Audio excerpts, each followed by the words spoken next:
Yo, it's your man Sadat X, the Wild Cowboy. I'm rocking with Valentine and Gemini Keys. Understand what I'm saying? RS Radio. Understand that. Sadat X in stores today. Yes, Wild Cowboys 2, the 7th album of his career. Yeah. So let's go into a little bit into your career, okay? The early days. Let's talk about the whole Brand Nubian movement. There was a place in New York called the Library. Like, it was a place, the library, that's when it was just built.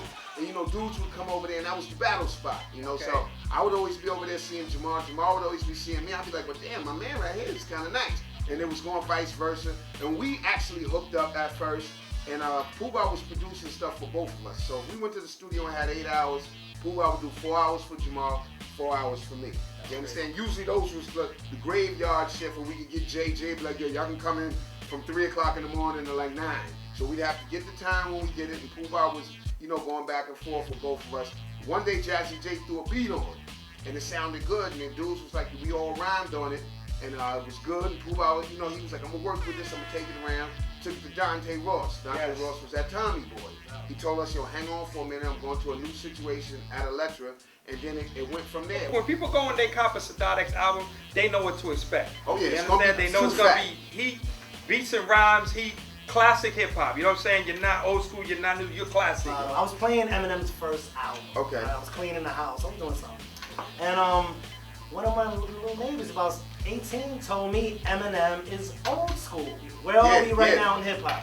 I mean, well, you know, it's a new era, and like, if you look at hip hop in the terms of other music, like classical music and this type of music, and you know, where it's compositions that's 200-300 years, Beethoven, Chopin, things like that. You know, this hip hop is still defining itself, so we still finding categories. So we still gotta educate. You know what I'm saying? You can't. One thing I found out about the youth is you can't fault them for something they don't know. True indeed. If they don't know that, you know, it's up to you to educate them. Then if you educate them, then if they want to take that stance, it's different.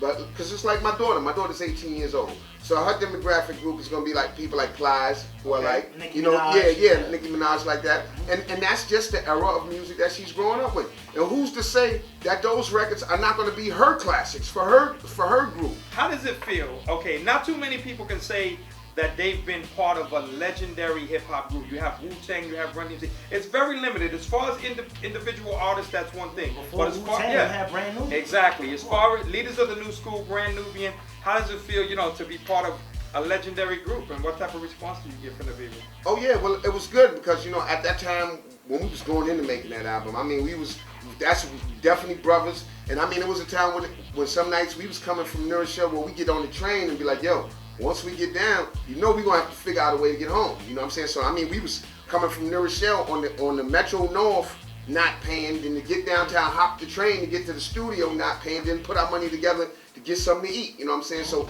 that coming through that, man, to what we made out of that, man. Do you feel hip hop is still growing in its infancy stage? You know, it's coming around, man. I'm seeing some of the younger artists that's coming up. Like I'm seeing somebody like a Joe Ortiz, who I'm feeling is like one of the ones who could have came from my era, but he's in this era. Yeah. So he's kind of bridging it, man. He's an old soul. Yeah, he's an old soul, and I'm kind of feeling dudes like that. I like Plies, you know what I'm saying? I like different dudes, man. Certain dudes is bridging the gap, man. So it's gonna be around. Let's talk a little bit about the situation with the incarceration. Okay. You were walking to the store, you had a situation with some people. I'm gonna tell you the whole story. You know, a lot of times in life, you know what I'm saying, sometimes we do the right things, sometimes we don't do the wrong things. There was a situation, man, where, you know, I had got involved with some people, and I took exception to how they treated some of my people. And I was up on Broadway, and, you know, I ain't got to get into it, but we know what goes on up there. And it was a large sum of money was lost, and I took exception to that. My dudes, they had told me, don't worry about it, we got it. But I had took exception because I still kept on seeing dudes. Okay. And, you know, we was going back and forth, where finally, they knew I always had my weapon on me. So one day, and this is the truth, the morning I went out, I had my heavy coat on. I knew I shouldn't have took the thing with me. But I said, I'm just going to the store. I went to the store, I went to McDonald's, I went to get my hair cut. Okay. One of them had seen me, they told police I had it on me. Coming back around, police ran up on me. They said they was looking for me for 45 minutes, you know, up and down Broadway. Because I saw them fly by one time. They was about 6 cars flying. I was like, yo, they coming to get somebody. And they made the U-turn and came right to me. So they came and got me, man, and it was basic. Unfortunate, well, I had to fight the case, understand? Because I had previous charges, and I knew that if I would have copped right then I wouldn't even been sitting here now. The album is out. It's coming out on Fatbeats record, and today's the actual release. Today is the actual dropping day, man. That's why we be going around, just letting people know that the album is out. You got a lot of big producers. Yeah. All right. We got Buckwell. Oh yeah, Buckwell. He did the Brand Nubian joint on there, and oh man, I'm gonna just read a list. Will Tell, Pete Rock, Diamond, DJ Spinner, Grant Parks, Nick Wiz, Sir Jinx, Dub Sonata, Thanos, Minnesota. Those are just producers on the rhyme tip. Let's talk about the appearances. Oh man, my man Twan, Sean Black, Umi, you know what I'm saying? AG, classic. Rhyme Fest, Corrupt, you know what I'm saying? Ill Bill. You know what I'm saying? So it was just a whole amalgamation, man, that came together in making this. But is this the first album that you put out with Fatbeats? Yeah, I've done stuff with Joe in the past, but this is the first album that I put out on Fatbeats, you know, and so far, it's going pretty good, man. At least this time I can say, the last time I had anything as structured as this was from the first Cowboys album, and that was on Loud back then. Okay. So it's good to come out, man, with some structure this time instead of being haphazard. Leading into my next question, and I know you got to wrap it up because you got to lead into my next question. My next question is, what do you feel today? You're an artist who, from the vinyl eras to the CD eras, you've seen the change, you've seen the growth of the hip hop game. How do you feel about the internet today, and how the internet basically structures how albums are going to be delivered, things like that? What do you feel about the technology? The internet is really making the album be like promos. You understand? How you're going to get your money now is you're going to have to start really getting out here and performing and getting on your grind and your hustle, because you see, your hardcore fans are still buying the records, and see, that's another thing between today's society and back then. See, a lot of the dudes in my society, they still buying it. You know what I'm saying? Even though they can get it for free and download it, they buying it. A lot of the young kids, they straight download it. You know what I'm saying?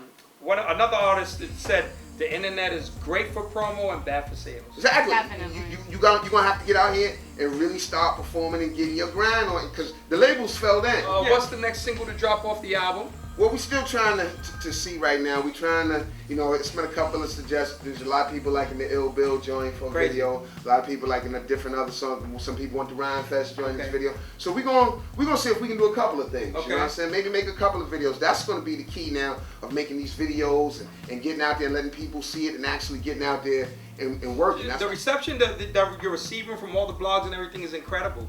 You know what I mean? And I think it's just due though. Yeah. The official digital release was last month, February, right? Yeah. February 23rd. Vinyl. Okay. And vinyl. That's what I was gonna ask you. Talk about a lot of people talk about the vinyl release. Yeah, well, you gotta keep that for the purists. You know what I'm saying? There's a lot of purists out there too that still want that. There's a lot of DJs that still rock with wax, man. You gotta take care of those, because that's what we came up under. You understand? So Sadat X got all the bases covered. Definitely. Vinyl, CD, digital release. Then you can find them anywhere. Definitely. All right. Well, we'd like to thank you, man, for taking time out of your busy schedule to come rock with RS Radio. No doubt. Any plugs? Any shout outs? Anybody you want to? Well, I just want thank everybody that stuck with me through these years, and thank everybody associated with Wild Cowboys too, from producers to management on down to the label Fatbeats, staff at Fatbeats. Everybody that's just rolled along with me for this ride, man. I'm gonna still be here and keep it going. Watch that bird take me high.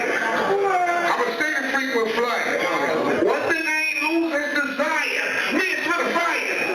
Streets, the voice from the fire to my face on the flyer, from the consumer to the buyer. To see me live as a photo op, I lay out a confidence. I don't, I'm a still pie.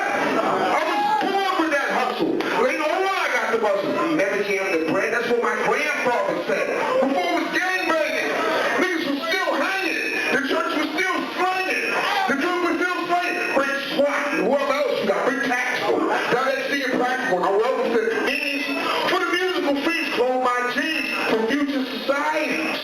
We appreciate varieties in their musical meals. I stay with 3 or 4 deals at all